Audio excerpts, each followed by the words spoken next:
greatly.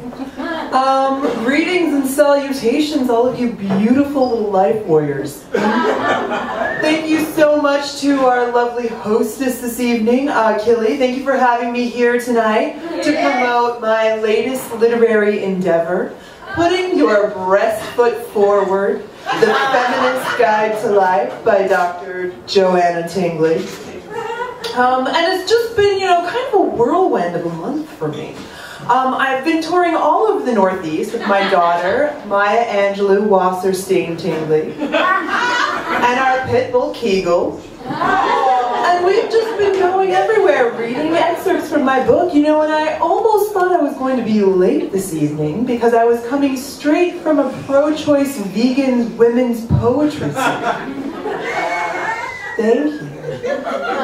But I made it here on time, and I'm so happy to be here this evening. What a lovely venue. Although I have to say that I was shocked and dismayed by the lack of fair trade healing teas and baked vegan goods. Was anybody else here shocked and or dismayed? Yeah! Thank you. But never fear, and I'll tell you why. I took the liberty, I had a little talk with the bartender, and I just added a hint of pure agave nectar, a spritz of lime, and a healthy dollop of my own breast milk to all the kegs this evening. I think we'll all see a very noticeable difference in our complexions tomorrow. You're welcome. Now, for those of you who have not been keeping abreast of my career, I would like to take this opportunity, if I may, to fill you in on some of the greater highlights. My first book, which I mothered, was an historical document on women's suffrage throughout the ages, entitled Victim of Cervix Stance.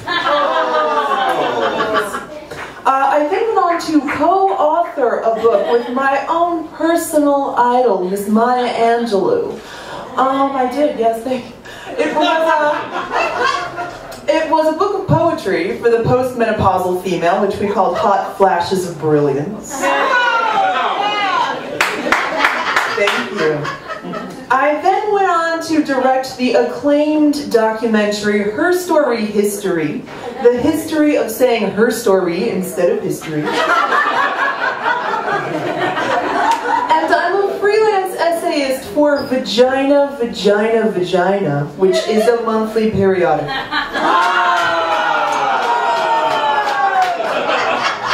In 1990, after I broke free from the restrictive shackles of Unitarian Universalism, I founded my own offshoot brand of feminism, which I called anarcho-arachno-feminism.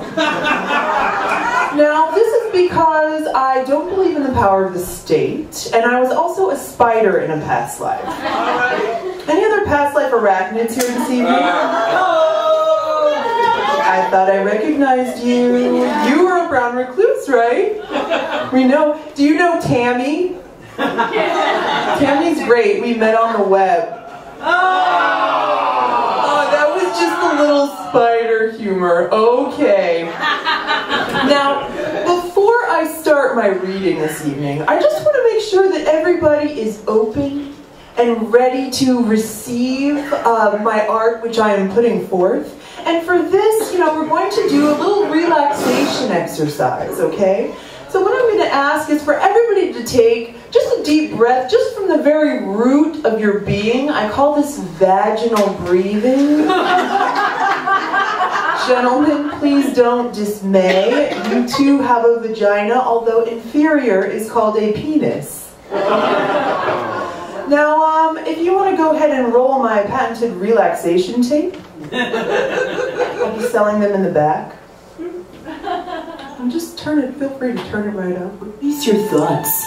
Take off your mind pants, so to speak, and have a seat on the positive visualization train. We're going to take a journey. Relaxation visualization number 1. You're floating down a babbling brook. Isn't this peaceful? I really want you to focus on releasing here. Feels good, doesn't it? And don't be apprehensive if you're surrounded by others.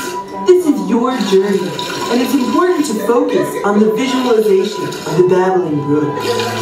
If you're having trouble, sometimes turning on a faucet helps me. Oh look, a dragonfly. Soon your arms become tired and you spot a log near the bank. You decide you'd like to float on it for a while.